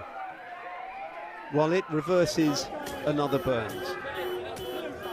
Inside the besieged city centre police station, a handful in riot gear look on as stones rain down on their colleagues, and then the building itself. 20 officers were injured. One suffered a punctured lung in a day, according to their boss, hijacked by extremists. Well, it will be a huge investigation because there were probably 400 or 500 people outside this building. Somebody said, Pale Horse says, it's Antifa, definitely Antifa, but they've got Union Jack tattoos. That should throw them off the set. Who says the British don't rebel? So I don't know if this is a true rebellion, that's the problem. Max, I did ask the UK Intel office, the officer one time, why the UK security services like the Murdochs run the country. He said money. Always comes down to that. Building, many of them engaged in throwing missiles, firing rockets, fireworks at police officers, stamping on them, ripping their shields and helmets away from them. Our experience will show around protests that sometimes a larger group of people will be drawn into violent disorder by a trigger incident. There was no trigger incident like that last night. We did everything we could to avoid a trigger incident that would draw people into violence. How differently the day began. This is what I want people to always remember, is if you look at the protests during the day, they're peaceful. At night, there's violence. And the media, you have to be very careful with the media, because if you look at the right-wing media in particular, watch when the footage is recorded. It's always at night. It's at night when the people who are not interested in peaceful protest take over. And the ones who protest at night will be used to paint the ones who protest during the day in a bad light. It seems to be this is the modus operandi of the media. We take the negative and paint the positive with the negative and convince the public that the people here who are protesting peacefully are part of the problem, or are the problem itself. Thousands demonstrated peacefully against the controversial police and crime bill, whose proposed measures include new powers for policing protests. But for some, the focal point soon became the police. Numerous vehicles were vandalised, then set alight, in some of the worst violence the city has witnessed in over a decade. See, my problem with these people is that why are they protesting the police and they're not protesting the politicians? Because I assume these people here, this guy here, lives in a constituency where there is a Conservative councillor or a Conservative member of Parliament. Why isn't it? And I'm not talking about throwing bottles or something at the politician. I'm talking about making a protest at the politician's surgery, for example, or their constituency office. Organising a protest there, putting pressure on those people, not attacking the police in this sense. I think it's much better to take the protest to the people in charge, because then you actually, I think, will get the public on your side. Why are you protesting around this person's surgery? Because he wants to take people's rights away. Really? I didn't know that. Is it true? Yes, I want to take your rights away. Okay, well, I'm not voting for you next time. This is one form of protest. Whether it works or not is another thing. The force says the costs involved could run into millions. The scenes, Mr. Speaker, in Bristol. And then this one, if she was a man, she would have a hard-on for this. Yesterday were utterly shameful. We saw criminal thuggery and disorder caused by a minority who put lives at risk, and our exceptional and brave police officers put themselves in harm's way to protect the public. For them to face the criminal violence against them while upholding the law is completely unacceptable. What happened here yesterday will inevitably feed into the wider debate around policing and protest. A debate fuelled by the ongoing fallout from the policing of the Sarah Everard vigil in London, by continuing arguments about COVID protest restrictions, and of course, the police and crime bill. You know what's interesting about and I've talked about this in the past, the reason the police don't come down hard on the people protesting, marching in the streets without masks and against COVID, is because these people don't represent a threat to the government. People protesting against laws that the government are trying to bring in, those people do represent a threat to the government. And that's why the police are instructed to crack heads when it's a protest against the government, and to leave well alone when it's a protest not against the government. Because at the end of the day, the COVIDiots are going to protest, they're going to walk around without masks on, but the government don't care about that because these people don't represent any sort of threat to the government. People marching for women's rights, people marching, and you saw this with the suffragette movement as well. The government were extremely concerned about the suffragette movement because they saw their power being taken away. That's why they came down hard on it. The same as what is happening here. You have the COVID idiots being left alone, and you have legitimate protests being attacked. This is not some sort of mistake. It's not, oh, we forgot to send the police to arrest these COVIDiots who are walking around without masks and wearing and with their signs saying that the pandemic doesn't exist or whatever. We don't care about these people because they don't threaten our power. Ordinary people standing up for their rights actually do. But if yesterday's protest was conceived to bolster opposition to that bill, then what followed was utterly counterproductive. I agree 100%. That's why I believe that a lot of these people are maybe paid by the state to cause trouble. It has happened before. We've seen numerous reports of plainclothes police officers joining the other side and egging the protesters on.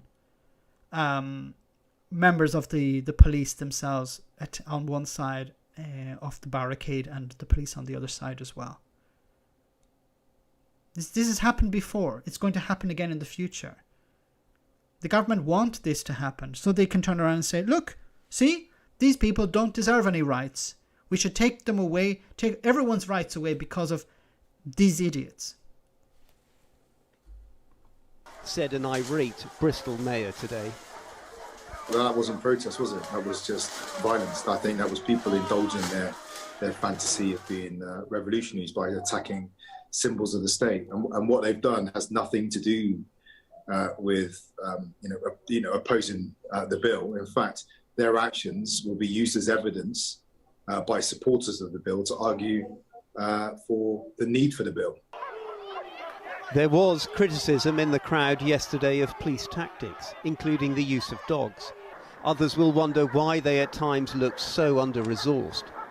Their response would be examined, said the Chief Constable, so too footage, as he promised an investigation which could yield the largest number of images for wanted suspects in the force's history.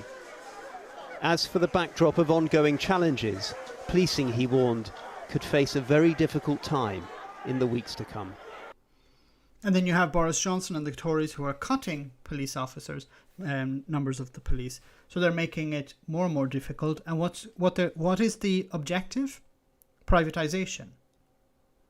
What you do is you privatize the police force, have private companies do the security, and then the private security won't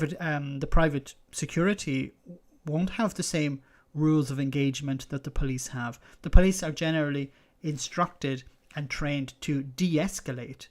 But if you have a private company, they're going to cut costs. They're going to just bring people in on minimum wage to be, truncheon holders and, protester bashers. And, they get paid overtime if there's an extra protest.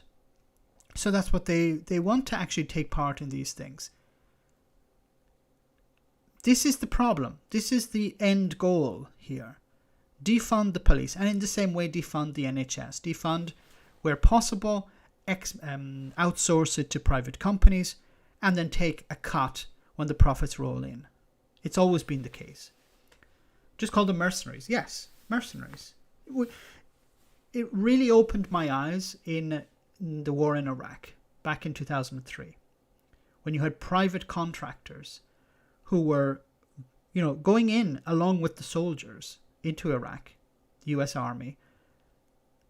And these private contractors were ex-military, so they're not, minimum wage type guys, but these are ex-military people who are being paid something like $5,000 a day, while the average, the ordinary soldier was being paid $5,000 a month.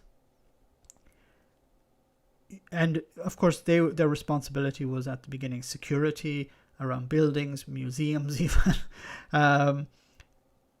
But their role was expanded because the military was becoming more and more stretched. These people could be brought over at any moment. They're skilled, so you don't have to train them up. And it was a way of, and also because of the rules, if a soldier murders someone has to take responsibility for that. But if a contractor murders someone, that individual contractor will be punished.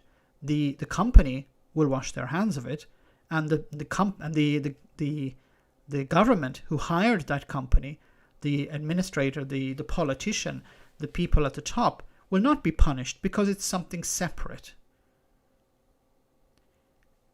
Unfortunately, this is the way ahead, it seems. I know this is a bit separate from what's the protest is taking place, but at the end of the day, the people who are being look at the protest. When the COVIDiots protest, they're left alone generally, unless they start to damage property or whatever. But they're generally left alone because they're not a threat to the public, to the state. They're not a threat to power. People protesting for their legitimate rights, they are a problem, to the state.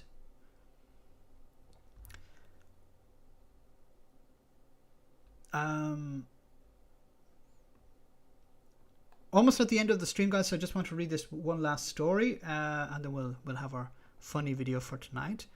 It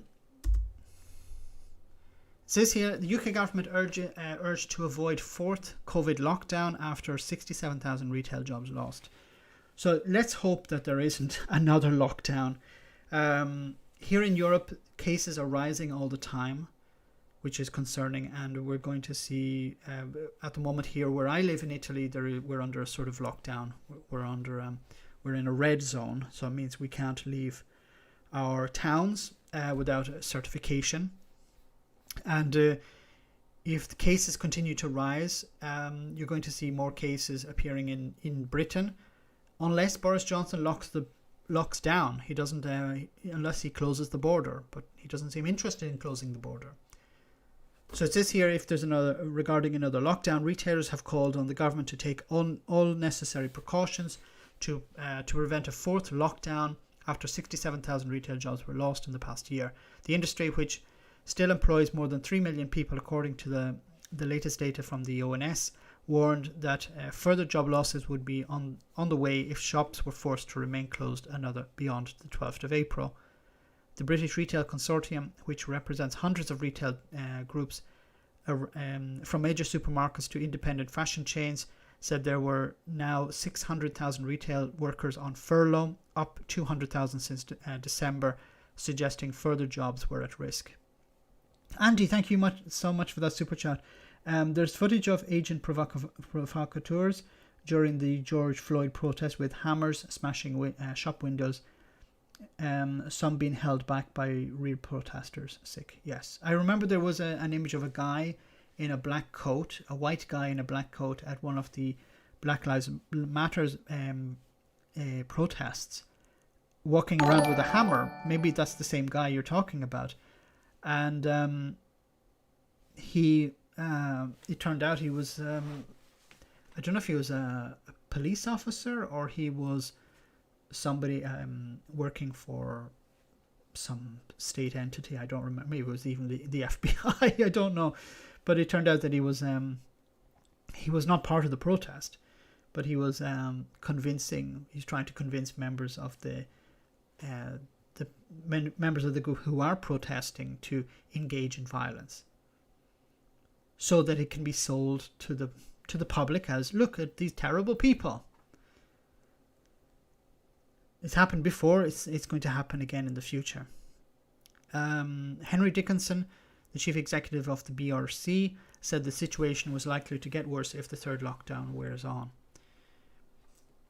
While new jobs in grocery stores and online retailers and deliveries have been created, she said stores in towns and city centres continue to employ fewer and fewer people. Once again, we're getting close to the point of having a UBI. If we need to lock down again, see, if the government are under pressure not to lock down because it would create job losses, if we had a UBI, we wouldn't have to worry about that. Now, I know UBI is not going to help businesses, but it would, in a sense, there is a UBI because there is the furlough. The state is paying people's wages. Now, 80% is a lot in some cases. It's not a lot in other cases. Unfortunately, not everyone who is laid off is furloughed, depending on the conditions to access the furlough scheme. It has been extended, but of course I would extend it permanently as a UBI. Who should I vote in the borders? Best ask the Scots that question. I better not answer it. Got to go. Sugar Free, thanks for coming on stream, Sugar Free. So I'll be shutting up shop soon. So just want to finish with the one for the road tonight. I hope you enjoy it. You can imagine who it is, as always. So I hope you enjoy it. But before we go, I want to say a massive thank you to everyone who's come on the stream tonight. Thanks to everyone who sent your super chats. Always greatly appreciated. Thank you so much for all of those. And thanks to the moderators who are doing always a fantastic job and keeping the trolls at bay and keeping the stream on the straight and narrow. So let's enjoy our final one for the road.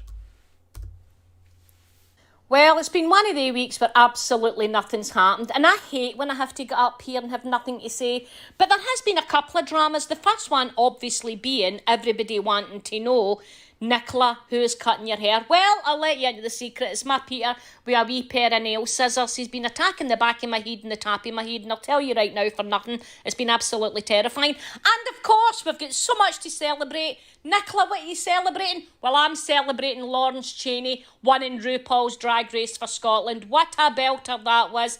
And of course, we're here to say cheerio to Ruth, because, I mean, she's off to the House of Lords, or as we like to call it, rich people's Hogwarts. She can go down there and get paid for sleeping on the benches all the time in the world to do a 200-piece Union flag jigsaw. Other than that, it's been a year now that we've been in this pandemic, and I can't say enough thanks to everybody who's put themselves in the front line.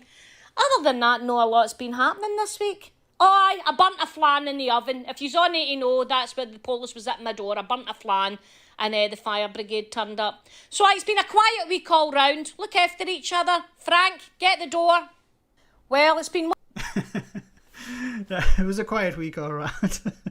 So guys, thanks a lot once again for coming on the stream tonight. Thanks to everyone who sent a super chat. Thanks to all the moderators, of course. If you'd like to support the channel, you can become a patron where you have access to Discord, and after the stream we have a chat on Discord about what we talked about, probably UBI. I'll be roped into that one. So guys, have a great week. I'll see you all on Friday, same bat time, same bat channel, 9:30 UK time. I don't know if it's British summer time at that stage. No, not yet. So have a great few days, and I'll see you all on Friday night. Have a great night, whatever you're doing. And as Boris Johnson always says, stay alert. Good night, guys.